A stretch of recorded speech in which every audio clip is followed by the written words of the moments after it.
Hi, it's Nørgaard. So before we get started, I wanted to mention this makeup look. I did just film this look and it should be up pretty soon. And also I wanted to mention my new nails. These are gel nails. I did them myself actually, and I think they are pretty good considering that I did them myself.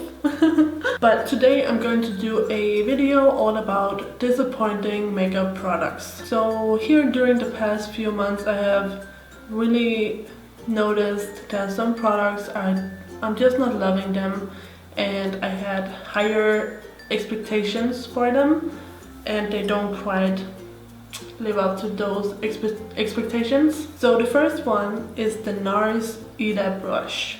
So this is a really popular and very expensive brush. So it's like a long kind of slim contour brush, and this one is more fluffy than some of the other contour brushes I have seen in this kind of style. And the reason why I find this disappointing is because I don't think it does a very good job. Like, I can use it to do my cheek contour, but I have other way less expensive brushes like this that do the same thing and they do it better. And also I really hate the bristles on this brush.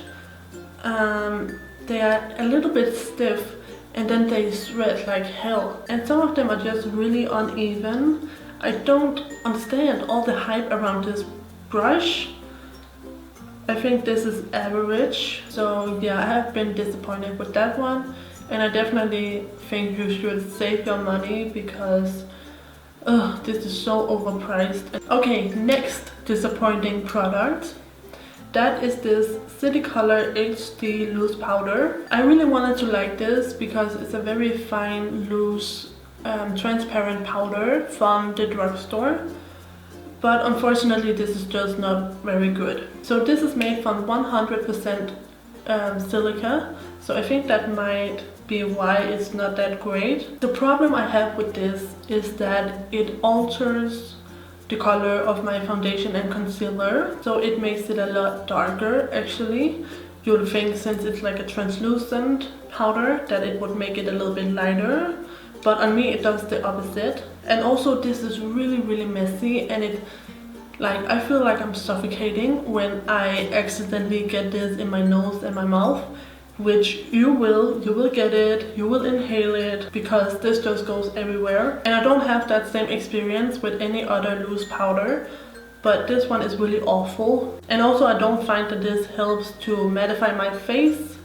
It can kind of cake up my makeup, and yeah, I get shiny really quickly when I wear this. So this has just been, you know, a big fail for me. So next up is another powder. And this is the Benai Luxury Powder in Banana. So I got this about a year ago, and of course I was really silly and I got the big full jar.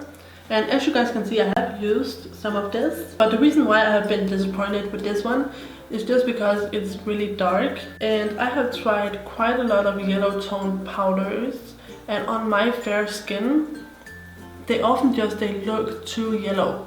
Like, they end up looking like mustard underneath my eyes, which is not the look I'm going for. And I have the same experience with this Benai powder. So I always need to mix this with a white powder. So it's not necessarily, you know, a bad product. I do like it when I mix it with something else. I just wish that brands would put out like a light version of this. Like, anyone, please put out a light version of a yellow toned powder, because I can't wear these yellow powders. I look freaking crazy. Okay, next disappointing makeup product. That is this e.l.f. bronzer. So this is just a healthy glow bronzer. I believe this is like $2. And this kind of bronzer from e.l.f., it comes in two colors. So one is called Warm Tan and this one is called Sun Kissed. So if you want a really great bronzer, try out Warm Tan. It's beautiful. It's a great shimmery bronzer. But this one in Sun Kissed, oh, it's so awful.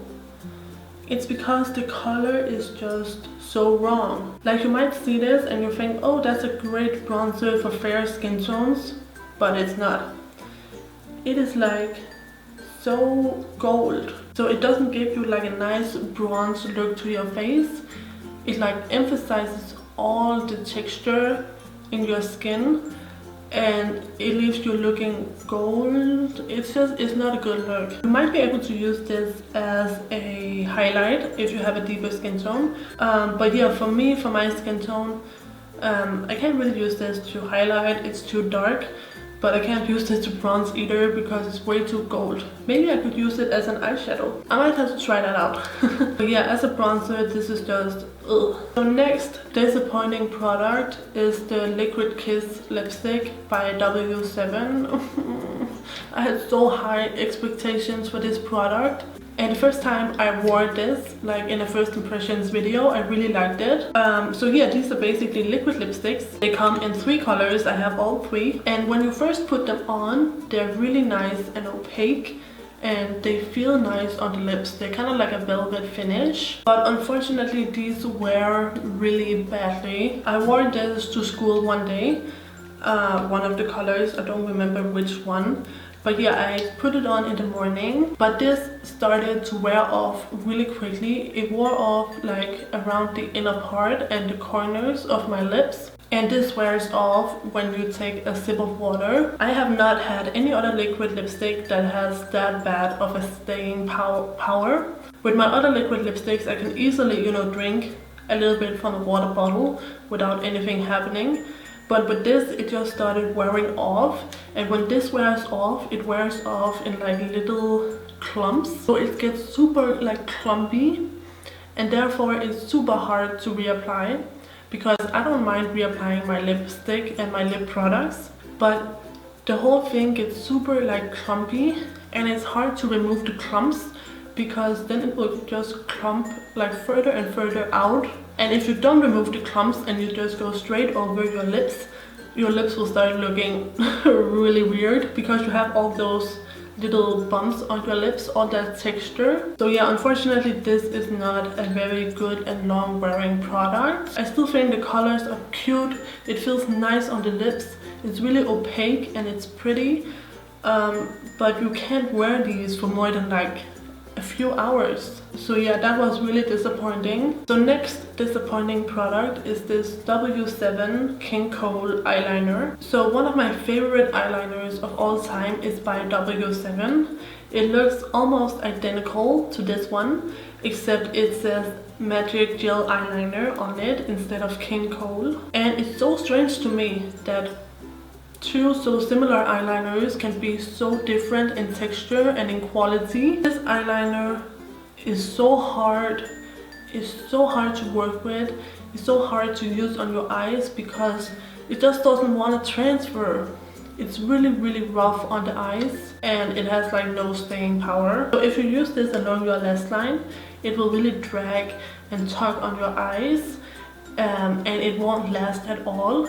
And if you use it on your waterline, nothing will show up. So yeah, this is really disappointing because I love my other W7 eyeliner so much. But yeah, the King Kohl, no. So the last product that has disappointed me, I actually don't have it anymore because I gave it to my mom. But that is the Maybelline Dream Pure BB. So it's Maybelline's BB cream for acne prone skin. And I really loved it. It really looked flawless on my face and I could wear it without a primer. It looked really great. It didn't emphasize any pores. It matched my skin tone and it was nice coverage without being too heavy for every day. When I first got it, I actually absolutely loved it and I wore it for days in a row. But then I started noticing that I got these little bumps all over my face. The only thing I had done differently was using that BB cream. So I knew it was that and I was just so sad. So yeah, unfortunately the Maybelline Dream Pure BB cream, it breaks me out. And I almost never have that problem. I do have sensitive skin, but I do wear like a protective moisturizer. So most things don't really penetrate my skin like that and they can't really cause any reaction. But I think it's because it has such a high level of, I believe it's salicylic acid. It's 2%, so it was just too much for my skin to handle. My skin is really sensitive, to like acne creams and really harsh chemicals like that. So I think that's why it broke out. So yeah, it's a beautiful BB cream, but unfortunately I cannot wear it. But yeah, that's why I gave it to my mom, and she can wear it. It doesn't break her out and it looks beautiful on her. So I mean, that's good. And that's all I have for my disappointing makeup products video. So if you like this type of video, please give it a thumbs up and don't forget to subscribe if you haven't already. And yeah, I will see you guys in my next video. So take care and bye bye.